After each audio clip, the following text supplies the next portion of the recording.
Okay, so today I want to talk about something very important, and I think this is the most important question in the world right now. What happens if America actually invades Iran on the ground?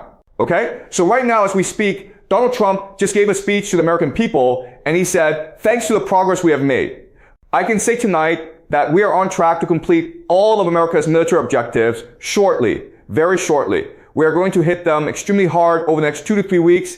We are going to bring them back to the Stone Ages where they belong. He said the economy is strong, America is winning, and we are going to hit Iran so hard, we will bring them back to the Stone Ages. That is basically what he said. Now, here is the thing. When a president says we are winning, it usually means they are not winning.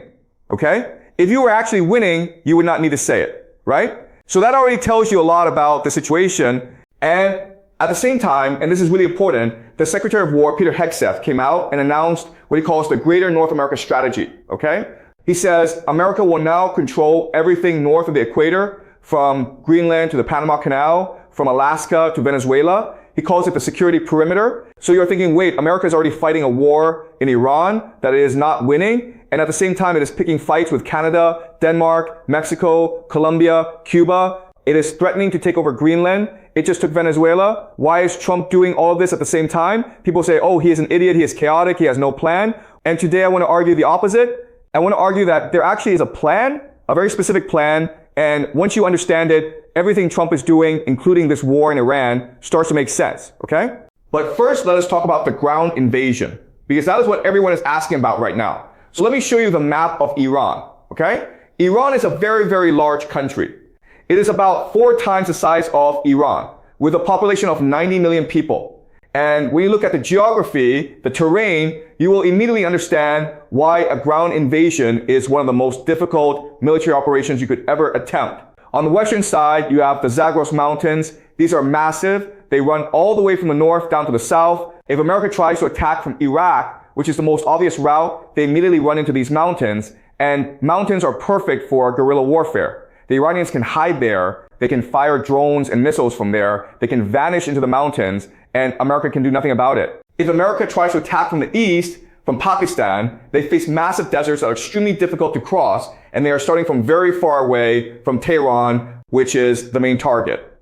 If they try from the south, from the Persian Gulf, they face more mountains and a very long road to Tehran. So the geography alone tells you this invasion would be a nightmare. Okay? Now, America has about 50,000 troops in the Middle East right now. And I have said before, if you actually want to conquer and hold Iran, you need at least 3 to 4 million soldiers. America's entire active military is about 1.3 million. The numbers simply do not add up. But here's something interesting. We are already seeing very strong signs that a ground invasion is being prepared. Okay? First, they are sending letters to military reserves telling them to get ready to deploy, fight, and win. Second, predict it, which is a prediction market where people bet real money on real events, is showing large bets that a ground invasion will happen. One person just bet $200,000 that an invasion will happen. And if it does, they win over $1 million. People who make bets like that usually have inside information. Third, and this is a bit funny, pizza deliveries to the Pentagon are exploding, okay? This is actually a real thing. When the Pentagon is working overtime to prepare a military operation, pizza orders go way up, and the bars in Washington empty out because military staff are all working. So these are not small signals. Something is being prepared. Okay? So let us use game theory. Let us ask, if America actually launches a ground invasion of Iran, what happens? Let me walk you through it step by step. Step 1, the invasion begins. America sends ground troops into Iran. Let us say they come in from Iraq through the Zagros Mountains, or they try to land forces in the south near the Strait of Hormuz. The first thing that happens is Iran activates its ground defense plan. And I want to be very clear about this. Iran has been preparing for a ground invasion for 25 years. Not 5 years, not 10 years, 25 years. They have underground bases deep inside mountain ranges. They have missiles and drones stored in places America does not even know about. They have weapon systems built specifically to destroy helicopters, tanks, and supply convoys in mountainous terrain. Remember, in this air war, which has been going on for weeks, Iran has only been using one group of underground missile bases. There are many, many more underground bases that have not even been activated yet. So imagine how much firepower Iran still has sitting underground. The Americans will go in, and at first CNN will say, we are winning. We took this area, we destroyed this base. And for a week or two, it will look okay. But then, just like the air war, reality will start to show itself. The terrain will slow everything down. Supply lines will get cut. Drones will start hitting American convoys. Every American helicopter that flies becomes a target. Every fuel truck becomes a target. Every supply ship in the Gulf becomes a target. This is exactly what happened in Vietnam. It is exactly what happened in Afghanistan. It is exactly what happened in Iraq after the initial invasion. America is very good at the first punch. It is the fight after the first punch that always breaks them. And Iran has specifically studied this. For 25 years, they have been studying American military strategy in Vietnam, in Iraq, in Afghanistan, and they have built their entire defense plan around the weaknesses they found. Step 2, the economic collapse begins, okay? Now, this is the part most people are not thinking about carefully enough. When the ground invasion starts, what do you think Iran does with the Strait of Hormuz? They mine it, they destroy tankers, they hit Gulf oil installations at the same time. They have already said their goal is to push oil to $200 a barrel. Right now it is around $100. So they push it to $200, but it's not just oil. Let me show you what actually passes through the Strait of Hormuz. Because most people think it is just oil and gas. It is much more than that. Phosphate comes through ammonium, sulfur, urea. Do you know what these are? These are the basic ingredients for fertilizers. Okay? This is food production. If these things stop flowing, farmers around the world cannot grow food. This is not about expensive gas. This is about food shortages. This is about people not having enough to eat. Also, and this surprised me when I first looked at it, helium and sulfuric acid come through the Strait of Hormuz. And these are critical for making semiconductors. Semiconductors are what power everything. Your phone, your computer, AI. If the flow of these materials stops, semiconductor production slows down globally. And that means the AI industry, which is holding up the entire American stock market right now, starts to collapse. JP Morgan has already said that by mid-April, the world could run out of oil if this continues. Think about that. The world's largest bank is saying we could run out of oil, not in 5 years, in weeks. So when ground troops go in and Iran escalates fully, you get $200, oil, food shortages, semiconductor shortages, and the global economy goes into a depression. Not a recession, a depression. Step 3, the American empire loses its foundation. Okay? This is the deepest part of the analysis, and I want to explain it carefully because it is not obvious. You have heard me talk before about the petrodollar system. Let me explain it very simply. Since 1973, all oil in the world is sold in US dollars. Saudi Arabia and the Gulf states agreed to only sell oil in dollars. And in return, America protects them. Because everyone needs oil, everyone needs dollars. This creates permanent global demand for the American dollar. This is how America finances its $39 trillion dollar debt. As long as the world needs dollars to buy oil, America can keep borrowing money and keep its economy going. It is a Ponzi scheme, but it works as long as the Gulf states are stable and keep selling oil in dollars. Now, who owns the most American debt? Japan, China, Taiwan, Singapore, Hong Kong, India, and Europe. Basically Asia and Europe. And where do Asia and Europe get their oil from? The Middle East, the Gulf states, the same countries that are now under attack. If the ground invasion happens and the Gulf collapses, if Saudi Arabia, UAE, Qatar are destabilized, they stop selling oil in dollars. They cannot. The infrastructure is destroyed. And then Japan, China, South Korea, and Europe can no longer trust the petrodollar system. They start moving away from US dollars. They stop buying American debt. And if they stop buying American debt, America's $39 trillion Ponzi scheme collapses. The dollar loses its value. American interest rates explode. The stock market crashes. The AI bubble, which is built entirely on cheap money and Gulf state investment, pops. This is not a small problem. This is the end of the American empire as we know it, okay? So now I want to do something fun. I want to put on my thinking cap, okay? Because you're probably thinking this is all a disaster for America. Trump is an idiot. He has no idea what he is doing. He is going to destroy America. But what if, and stay with me here, what if this is exactly the plan? What if Trump actually wants to destroy the American empire? What if he wants to collapse the old system? And what if he's doing it on purpose so that he can replace it with something new? I know this sounds crazy, but let us use game theory. Let us follow the logic, okay? So look at this. When the Strait of Hormuz is closed, when the Gulf collapses, when Middle Eastern oil stops flowing, who benefits? The world still needs oil. It still needs food. It still needs energy. It does not just disappear. It has to come from somewhere else. And where is the somewhere else? North America, okay? The United States has a lot of oil. Canada has enormous oil reserves. Trump just took Venezuela, which has the world's largest proven oil reserves. Mexico is right there. Also food. The United States produces massive amounts of food. Canada produces massive amounts of food. Ukraine and Russia produce a lot of the world's grain. And America is trying to end that war too. Also, fertilizer. If the Middle East fertilizer supply gets cut off, where do Europe and Asia go? They go to North America for nitrogen. They go to North America for food. So America starts a war in the Middle East that it cannot win. The Middle East collapses, and suddenly Europe, Japan, South Korea, India, China, they all become much more dependent on North America for energy, for food, for fertilizer. America loses the war, but America wins the resource game. Does that make sense?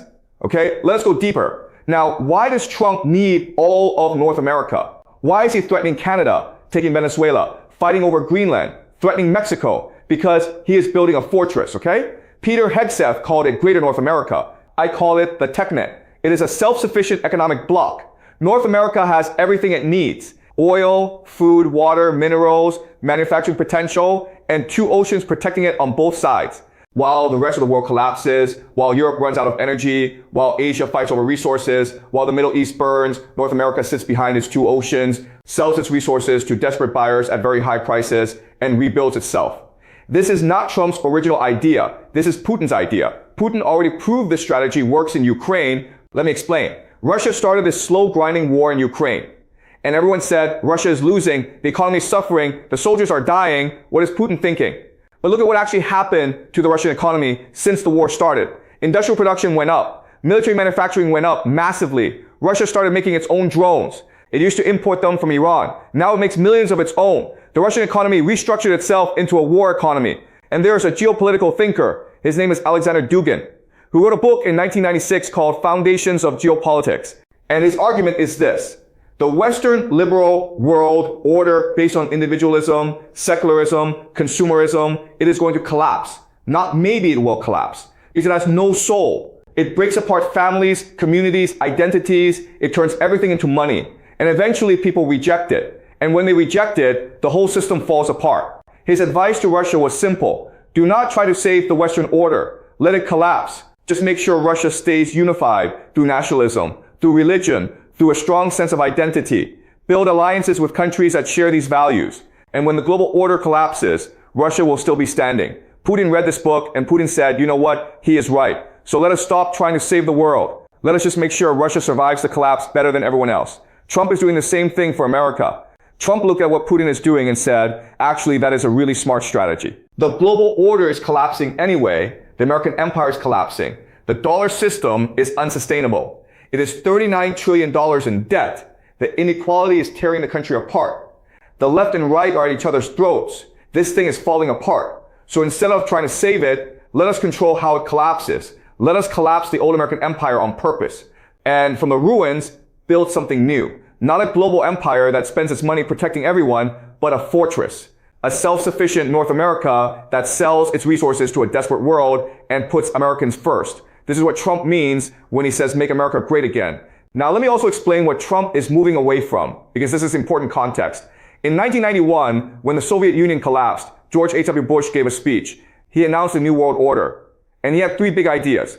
First, America would be the financial capital of the world. Wall Street would run everything. America would ship its manufacturing off to China and others and just focus on finance. Second, secular multiculturalism. Forget borders, forget identity, forget religion. Just focus on buying things and making money. Consumerism would keep everyone happy and at peace. Third, Pax Americana. America pays for the defense of the entire world. It keeps the Strait of Hormuz open. It protects the sea lanes. It keeps the peace. Everyone else gets a free ride while America pays. And this worked for a while. But over time, America stopped making things. China made everything instead. The average American worker got left behind. Inequality exploded. Debt exploded to $39 trillion. The system became a Ponzi scheme. And so Trump says, no more of this. We are moving to the Trump world order. Move from finance back to resources and manufacturing. Move from multiculturalism to Christian nationalism. Move from Pax Americana to MAGA, Fortress America. And to make this transition happen, you have to break the old system. You have to collapse the globalist order. And the fastest way to collapse the globalist order is to start a war in the Middle East that breaks the oil supply, which breaks the petrodollar, which breaks the global financial system, which forces the world to reorganize around North American resources. So is Trump an idiot, or is he the most disruptive and, in a strange way, the most strategic president America has ever had? I will let you decide. Okay, now let me be very clear about what happens if the ground invasion goes ahead. Scenario 1. America loses the ground war, which is very likely given everything we have discussed.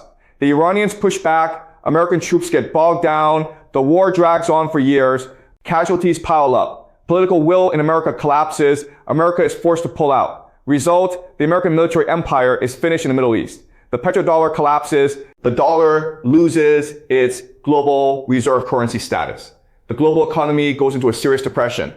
And here's a twist, North America, with its oil, food, water, and resources, becomes the most stable and powerful region in a very unstable world. And Trump rebuilds America as a resource exporting fortress while the rest of the world scrambles. Scenario 2, America somehow holds on in Iran for years. A long war of attrition similar to what Russia is doing in Ukraine. The global economy suffers for a long time. Oil stays high, food stays expensive, but slowly North America builds its technate, and the same result. North America comes out stronger while the old order dies. Either way, the old global order ends. Either way, North America becomes more self-sufficient and more powerful. Either way, the world becomes more dependent on American and Russian energy and food. And either way, the Iranian people, the Middle Eastern people, the global poor pay the heaviest price, okay? So let me bring together everything we covered today because there is a lot. Point 1, a ground invasion of Iran is logistically extremely difficult. The terrain is brutal. The distances are huge. Iran has been preparing for exactly this scenario for 25 years.